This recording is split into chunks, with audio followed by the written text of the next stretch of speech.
Hey guys, another common training measurement that I like for coaching is rate of perceived effort. So we've talked about pace, we've talked about heart rate, and then rate of perceived effort.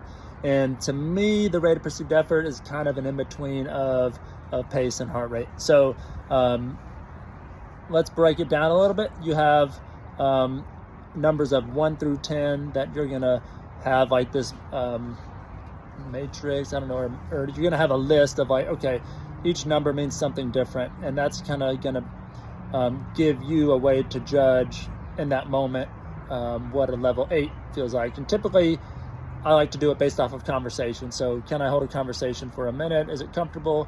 Can I hold this conversation all day? Or am I, breathing heavily, just, giving a few words? Or am I not really talking at all? Just, I might sputter one word here or there. Those are some of the methods where I will decide like whether it's an 8, 9, or 10, or a 7. But mostly we're staying between a 5 and an 8 for most of the training. So,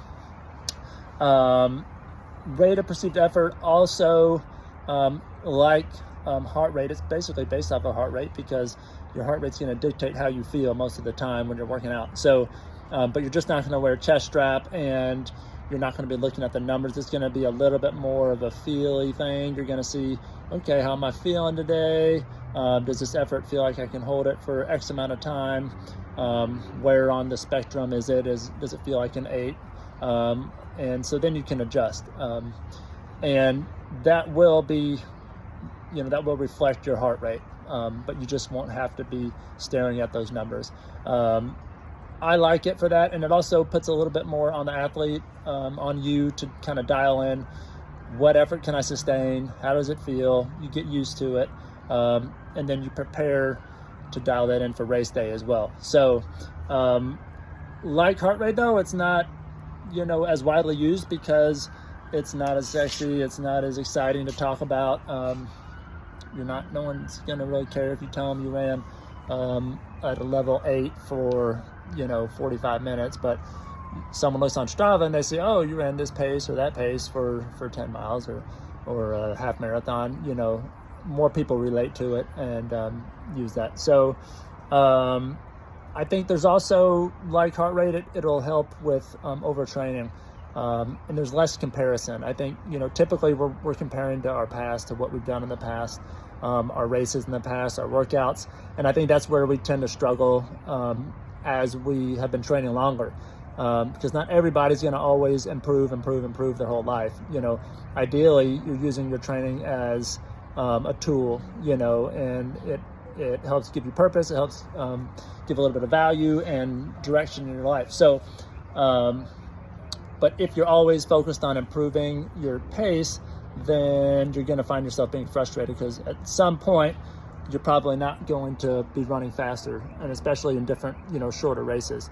Even I'm into my late 30s, I'm still improving in the marathon, but I don't like to agree with this, but at some point I'm probably not going to improve pace-wise, but I'm still going to be challenging myself as much as I can, and that's what I like to look at. And that's why the rate of perceived effort is good for that, because you can use it forever, and you focus more on that workout in the moment, not, and after too, like, okay, I held that at that level. And for me, I've even been able to run faster than some of my older times, because I'm not thinking about the pace, I'm not stressing about it. And so for me, that's been really helpful. And I kind of like it overall, the training methods, because it puts a little bit on me to dial in what those numbers mean, and to use those on a regular basis.